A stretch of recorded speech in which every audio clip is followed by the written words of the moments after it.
Okay. Hello, my name is Easton Womoski and I'm doing a project on mapping. First off, to start my project off, I'm going to explain the different types of maps. There are climate maps, and they give the general information about the climate and precipitation, like rain and snow of the region. Cartographers or map makers use colors to show different climate or precipitation zones.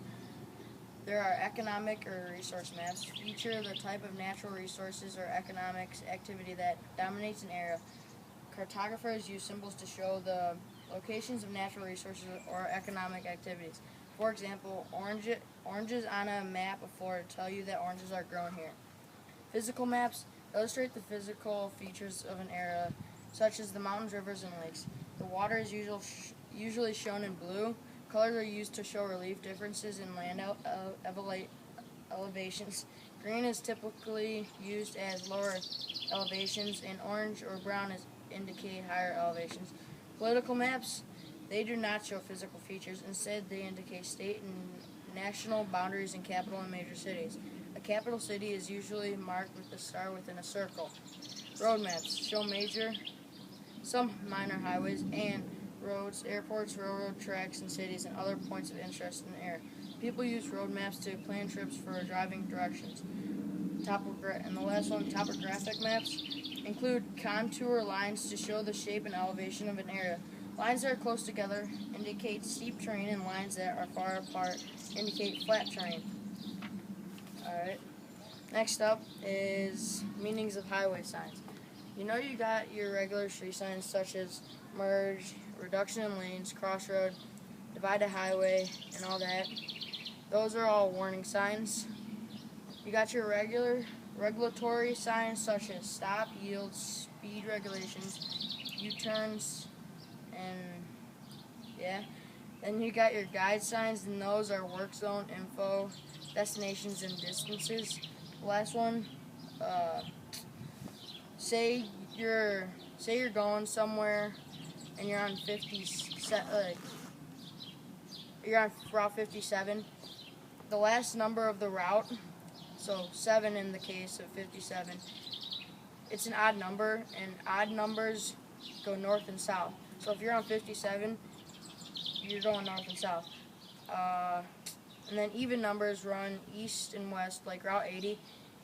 0 is an even number, so you're running east and west. And then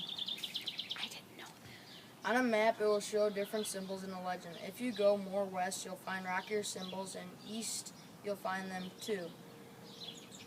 Symbols on a map include topographic contours, vegetation, surface features, mines and caves, glaciers and permanent snowfields, buildings and related features, road features, railroads, transmission and pipelines, surveying systems, control data, monuments, rivers, lakes, canals, dams, submerged areas, bogs, marine shoreline, bathymetric features, and bathymetric contours.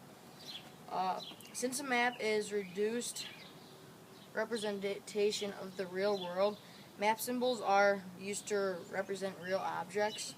Without symbols, we wouldn't have maps. Both shapes and colors can be used for maps. Both shapes and colors can be used for symbols on maps. A small circle may mean a point of interest, with a brown circle meaning recreation, red circles meaning services, and green circle meaning rest stop. Colors may cover large areas of maps, such as green representing forested land and blue representing waterways. To ensure that a person can correctly read a map legend is a key to all the symbols used on the map. It is like a dictionary, so you can understand the meanings and what the map represents. And then, how to obtain construction zones, delays, and closures on roads is not that hard. Say you're going to like a party tomorrow in Rockford, and you need to be there at 3 o'clock in the afternoon. You need to ask yourself, what time do you need to leave? You know it's an hour away on a good day, but with construction it may take 45 minutes longer. What you could do is just look on your phone, go on the computer, or even GPS have it. IDOT, watch the news the night before, or other stuff like that.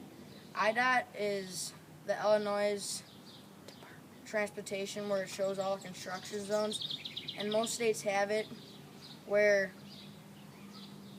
the first letter of the state and then dot. So you can just look it up. So Arkansas is A dot, and then Missouri is M dot.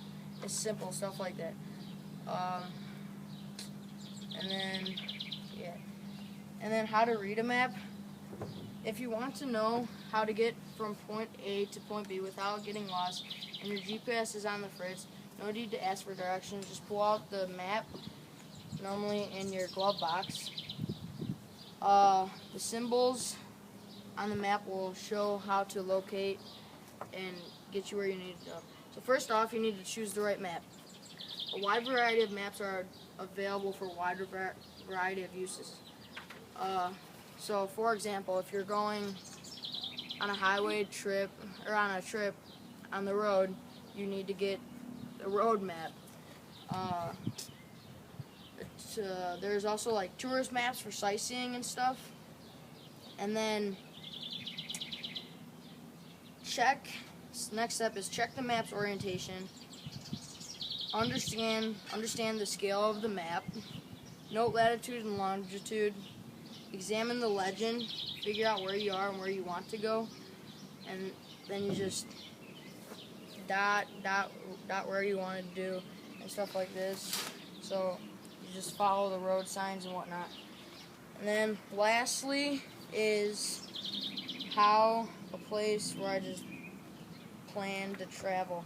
Alright, so say I lived in Woodstock and I want to go to Green Bay. I want to go to Green Bay for a fishing trip. Just say I would take from Woodstock, I would go up 47, go under 43 and get on 36, and then take 43 all the way up north to Green Bay. And then I would need a smaller map to show different street signs and stuff. But that's basically it. And that would take me to the Packers, to the right where the Packers field is. And that's it on my project.